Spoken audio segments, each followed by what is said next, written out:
क्या आपके मन में कभी ये थॉट आया है कि एस्ट्रोलॉजी के पीछे का साइंस क्या है? नहीं ना? तो चलिए जानते हैं।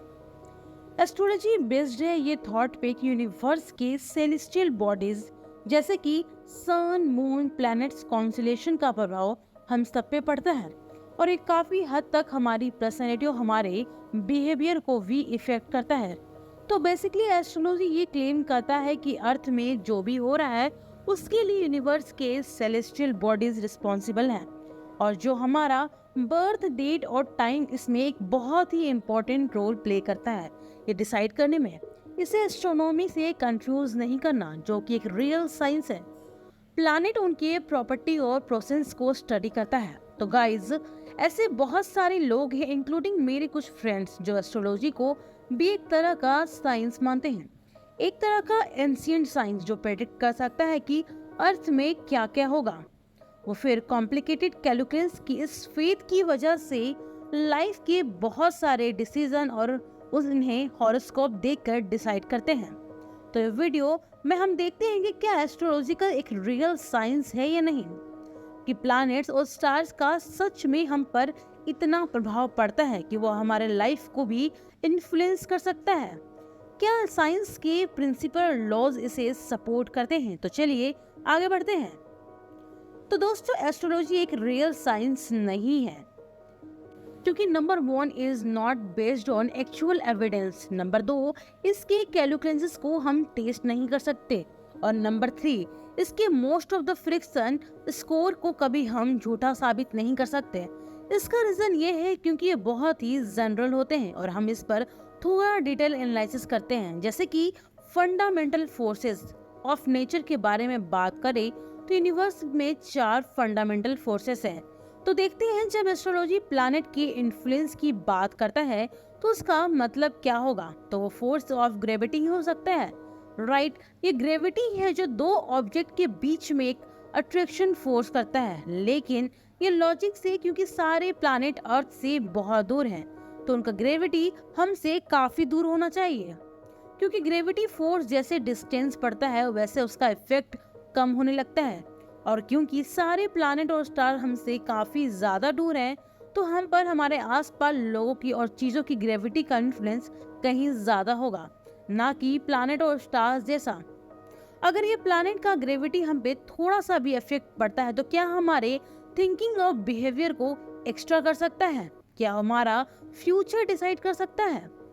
एस्ट्रोलॉजी के क्लेम के हिसाब से डिफरेंट प्लैनेट के डिफरेंट लोगों पे डिफरेंस इन्फ्लुएंस होते हैं, लेकिन ये कैसे हो सकता है कि ग्रेविटी तो दो ऑब्जेक्ट के मैच और उनके बीच डिस्टेंस पर डिपेंडेंट है, जो कि बिल्कुल एस्ट्रोनॉमिकल के नंबर्स के हिसाब से नेगेटिव है। किसी भी वजन का क्या रिलेशन हो सकता है, उनके बर्थ डेट, और ये सारे क्वेश्चन अभी तक अनआंसर्ड है।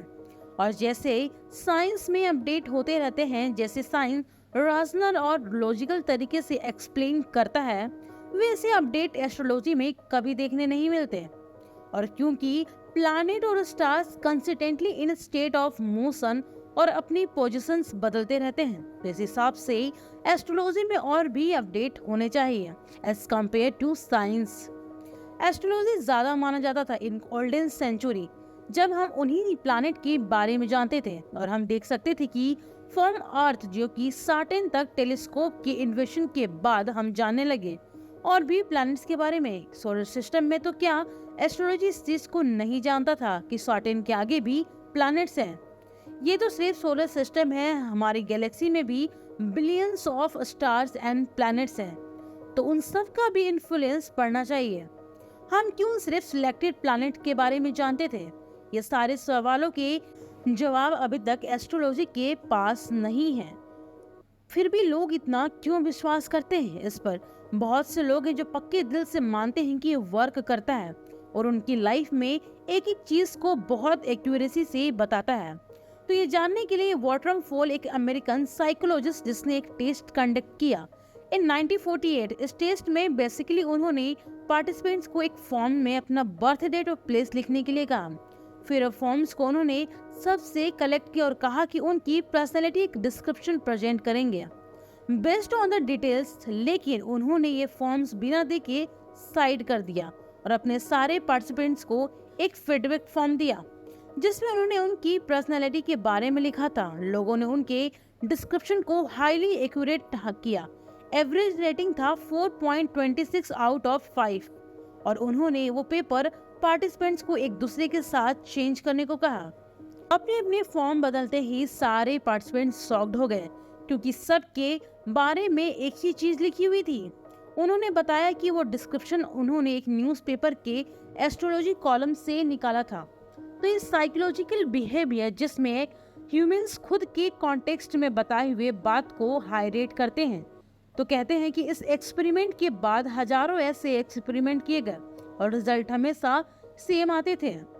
यानी कि एक्सपेरिमेंट के रिजल्ट की एवरेज आज तक भी 4.2 आउट ऑफ 5 है। ये टेस्ट के अलावा और भी कई टेस्ट किए गए। ये बातें जानने के बाद आपको अपना जवाब तो मिल ही गया होगा। तो क्या इसका मतलब एस्ट्रोलॉजी भी हमारे किसी काम का नहीं?